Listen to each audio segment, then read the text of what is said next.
you know, we have a different view of the impact of some of the state rulings, but I'm not... Well, imagine, sir, if you will, that you were a local law enforcement leader presented with a choice of either complying with federal law that means that you may expose your department and your jurisdiction to civil liability, or forfeiting DHS funds that are designed and intended to help you fight terrorism at a local level.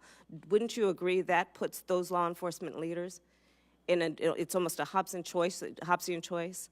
Well, Senator, How are they supposed to choose? had you not cut me off, I would have said the same thing you just said. Probably not as eloquently, but I'd have said the same thing you said. I appreciate the fix they're in. I appreciate that they get their legal advice from the state and locals. Below the radar, we work with every police and sheriff department in this country to the degree that they can and are comfortable with. Secretary Kelly, what do you mean below the radar? They have two choices, and they are accountable. Excuse me, sir. They are accountable to their jurisdiction, to the bodies that may have appointed or elected them. Right. And they have to make choices. What do you mean below the radar? We talk to them on the telephone, and what are you instructing them to do when presented with those two choices? we tell them to, whatever they can do within the law, the interpretation, we're willing to work with them. So are you aware that there are local law At least enforcement? finish once before you interrupt me? Sir, with all due respect. With all due respect, Senator. Are you instructing local law enforcement leaders that they can overlook a DHS detainer request so they're not exposed to criminal liability?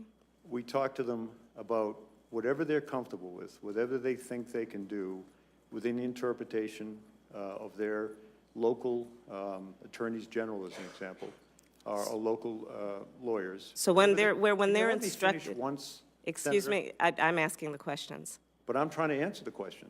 When they tell you, as I know local police police chiefs are being told, that it would expose their municipality to civil liability if they comply with the detainer request, are you telling them that you will not withhold the DHS federal funding that they rely on? Okay, before I start to answer, will you let me finish? If it's responsive to the question, of course.